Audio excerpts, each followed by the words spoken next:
ముస్తాక ఓటమి తర్వాత హిమాలయాలకు వెళ్ళాలని అనుకున్నట్టుగా జగన్ తమ పార్టీ నేతలతో తెలుస్తోంది. కానీ అక్కడ ఓటింగ్ శాతం 40% మంది జనం తమ వైపు ఉన్నట్టుగా గుర్తించిన తర్వాత పూర్తి స్థాయి ఫలితాల తర్వాత ఆ విషయాన్ని విరమించుకున్నాను. కానీ ఆ రోజు ఓటమి ఫలితాలను తనను కలిసివేశాయి. సుమారుగా ఆ ఓటమి యొక్క ఆవేదనతో బయటపడడానికి సుమారుగా 2-3 రోజులు పట్టినట్టుగా జగన్మోహన్ రెడ్డి తమ పార్టీ నాయకులతో మాట్లాడక తెలుస్తోంది. ఈ విషయం ఆలస్యంగా వెళ్ళలోకి వచ్చింది. హిమాలయాలకు వెళ్ళాలనుకున్న జగన్ పార్టీ నేతలతో తన మనసులోని మాట పంచుకున్నారు.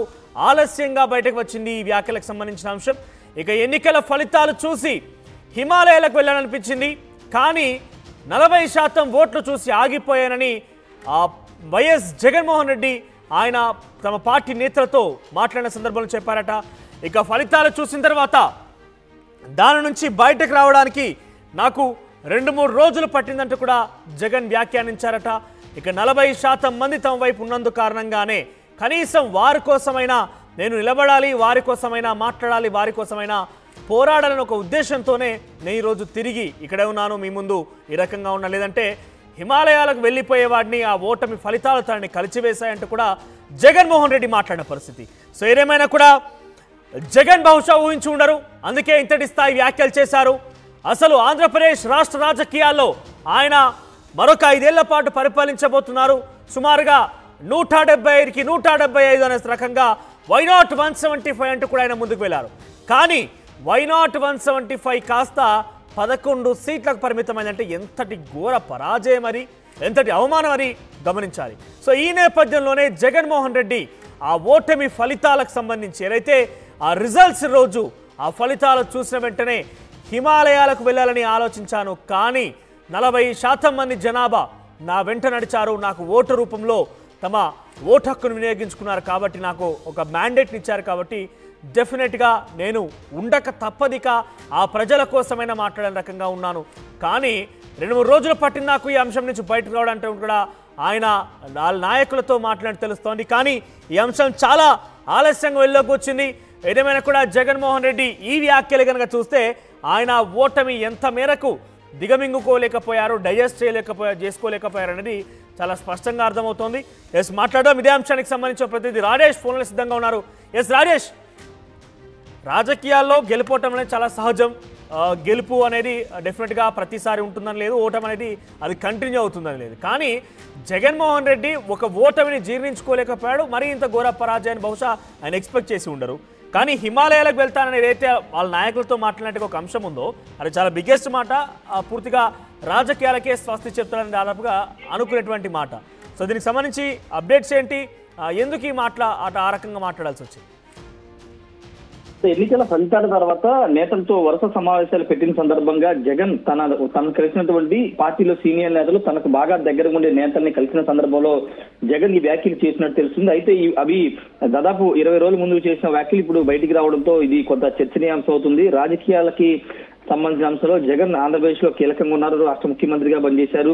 అయితే ఆయన ఫలితాలు చూసిన అంటే ఈ నెల 4వ తేదీన వచ్చిన ఫలితాలను చూసి షాక్ గురయ్యాను. ఈ ఫలితాలు అంటే ప్రజలకు ఇంత మంచి చేసినా ఇలాంటి రిజల్ట్ వచ్చింది ఏంటని ఆందోళన చెంది హిమాలయాలకు వెళ్ళిపోదామని ఒక మాట తన కలిసిన నేతల వద్ద ఆయన అన్నట్లుగా పార్టీ నేతలు చెబుతున్నారు. కొంత ఆలస్యంగా అయితే ఈ వ్యాఖ్యలు బయటకు వచ్చాయి. ఇంత మంచి పాలన చేసినా ప్రజలు ఇంత ఘోర ఓటమిని ఏ విధంగా ఇస్తారని ఒక ఆందోళనతో ఆయన మాటలు చెప్పినట్టుగా తెలుస్తుంది. అంతేకాదు పార్టీ సంబంధించిన అంశాల్లో ఫలితాలు చూసినప్పుడు తన మానసిక పరిస్థితి గురించి తన నేతల వద్ద చెబుతూ ఈ మాటలు అన్నట్టు తెలిసి ఇది చాలా పెద్ద వ్యాఖ్యగానే మనం చూడాలి. ఎందుకంటే 5 ఏళ్ల ముఖ్యమంత్రిగా పనిచేసిన వ్యక్తి 175 గట్టిగా కొడతామని చెప్పినటువంటి మాజీ ముఖ్యమంత్రి జగన్ ఈ వ్యాఖ్యలు అనేవి చేయడం రాజకీయం కొంత దుమారం రేపుతుందని చెప్పుకోవచ్చు. అయితే ప్రజలు 40% ఓట్ షేర్ వచ్చాయని తెలిసి ఈ వెనక్కి అంటే హిమాలయాలకు వెళ్ళడం లేకపోతే ఇలాంటి వ్యాఖ్యలు చేయడం సరికాదు. ప్రజలకి మనం అండగా నిలబడాల్సిన అవసరం ఉందని, తర్వాత తనకు తానే తమాయించుకుని నిలబడ్డానని కూడా జగన్ తన కలిసిన నేతలతో అప్పట్లో చెప్పినట్టు తెలుస్తుంది. అంతేకాదు కార్యకర్తలు మనకు అండగా ఉన్నారు కాబట్టి వాళ్ళకు కూడా అండగా ఉండాల్సిన అవసరం ఉందని నేతల వద్ద ఆయన ప్రస్తావించారు. అంటే ఇంకో ముఖ్యమైన విషయం ఏంటంటే ఫలితాలు అంటే ఎన్నికల ఫలితాలకు ముందు చాలా సర్వేలు ఆరామస్థాన్ సర్వే కానీ మిగతా సర్వే కొన్ని జగన్ సపోర్ట్ చేసే, అంతేకాదు ఆయన చేసుకున్నటువంటి ఇంటర్నల్ సర్వేలు కూడా దాదాపు 120 నుంచి 140 స్థానాలు వస్తాయని చెప్పారు. అందుకే నేను కాన్ఫిడెంట్ గా ఉన్నాను, కానీ ఇలాంటి ఫలితాలు ఊహించలేదని కూడా నేతల వద్ద జగన్ చెప్పినట్టు తెలుస్తుంది. ప్రస్తుతానికి అప్పుడు అంటే ఆ ఫలితాలు చూసి నాకే ఇలాంటి పరిస్థితి ఉంటే కార్యకర్తల పరిస్థితి ఇంకా ఏ విధంగా ఉంటుందో అర్థం చేసుకోగలను. కాబట్టి కార్యకర్తలకి అండగా ఉండాలని కూడా నేతలతో గతంలో కలిసినప్పుడు చెప్పినట్టుగా తెలుస్తుంది. అంతేకాదు కార్యకర్తలు నిలుపుకోవాల్సిన అవసరం ఉంది. 40% ఓట్లు ఇచ్చారు కాబట్టి ఆ ఓటు షేర్ ని ఆ ప్రజలు మనకు అండగా ఉన్నారు కాబట్టి వాళ్ళ తరపున నిలబడాల్సిన అవసరం ఉందని నేతలతో జగన్ మాట్లాడుతున్న సందర్భం చేసిన వ్యాఖ్యలు. అయితే ఇది కొంత ఆలస్యంగా వచ్చినప్పటికీ ఇప్పుడు వెళ్ళడం అనేది ఋషులు మునులు లేదంటే చాలా జీవితం మీద విరక్తి చెందిన వాళ్ళు ఇక మిగతా జీవితాన్ని మొత్తం కూడా శేష జీవితాన్ని అక్కడ గడిపేందుకు వెళ్తుంటారు. ఇక అంటే కొంత ఇబ్బంది పడి నెగిటివ్గా ఉన్నటువంటి వైబ్స్తోనే హిమాలయాలకు వెళ్ళి అక్కడ ప్రశాంతమైన జీవితం గడపొచ్చు అని ఒక పూర్తి స్థాయిలో అక్కడ వెళ్ళిపోతూ ఉంటారు. సో జగన్మోహన్ రెడ్డి పూర్తిగా రాజకీయాలకు బహుశా రిజల్ట్స్ చూసినాక స్వస్తి చెప్పాలనుకున్నారా? ఆ ఉద్దేశంతో ఈ మాటలు మాట్లాడారా?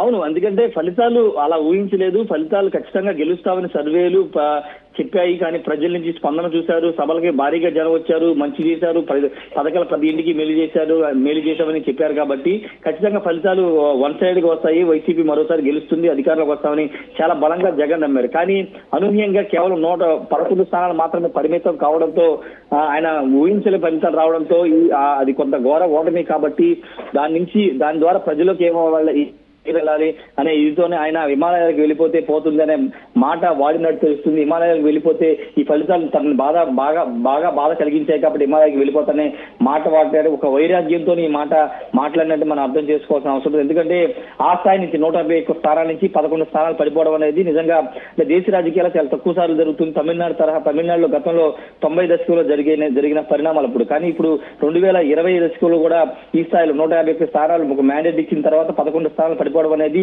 ప్రజల నుంచి వచ్చినటువంటి తీర్పు ఖచ్చితంగా షాక్ గురి చేసింది. కాబట్టి జగన్ ఆ వ్యాఖ్యలు చేసినట్టు తెలుస్తుంది.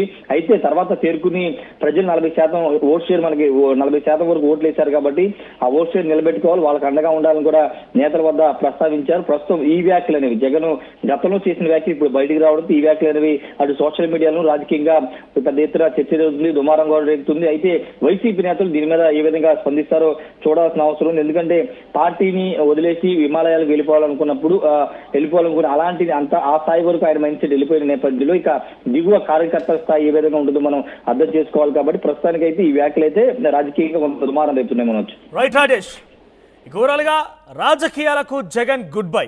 ఇది నేను చెప్తున్న మాట కాదే, స్వయంగా ఆయనే అనుకొని తమ పార్టీ నాయకులతో ముచ్చటించారట. బేసిక్గా హిమాలయాలకు ఋషులు మునులు తర్వాత జీవితం మీద కొంత విరక్తి చెంది ప్రశాంతంగా ఉండేందుకు తమ శేష జీవితాన్ని గడిపేందుకు హిమాలయాలకు వెళ్తుంటారు.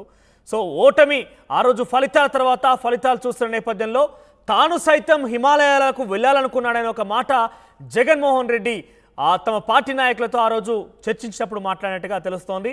సో హిమాలయాలకు వెళ్ళాలనిపించింది. ఇన్ఫ్యాక్ట్ కానీ 40% ఓటింగ్ షేర్ తమకు కూడా వచ్చినందున ఆ 40% జనం కోసమైనా మాట్లాడాలి, పోరాడాలి, ప్రశ్నించాలి కాబట్టి ఇక్కడ ఉన్నాను. కానీ ఏదేమైనా ఈ ఓటమి నుంచి తనని బయటపడడానికి 2-3 రోజుల సమయం పట్టిందంటూ కూడా కొంత ఆయన మాట్లాడి తెలుస్తోంది. ఈ విషయం చాలా ఆలస్యంగా వెళ్ళలోకి వచ్చింది.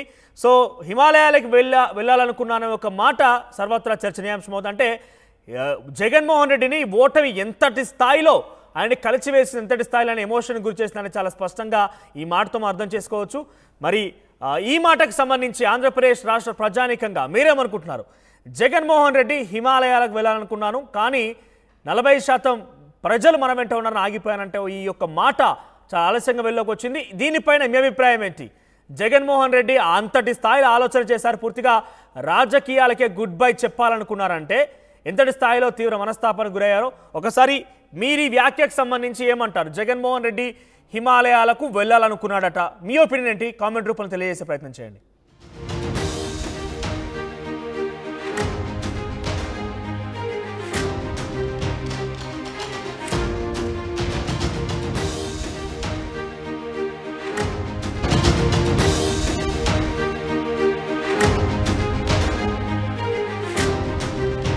బ్రేకింగ్ న్యూస్ చూస్తున్నారు.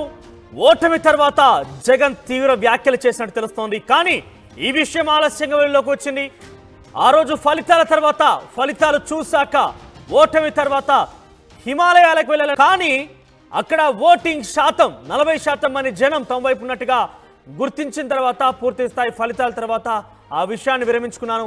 కానీ ఆ రోజు ఓటమి ఫలితాలను తనను కలిసివేశాయి. సుమారుగా ఆ ఓటమి యొక్క ఆవేదనతో బయటపడడానికి సుమారుగా 2-3 రోజులు పట్టినట్టుగా జగన్మోహన్ రెడ్డి తమ పార్టీ నాయకులతో మాట్లాడినట్టు తెలుస్తోంది. ఈ విషయం ఆలస్యంగా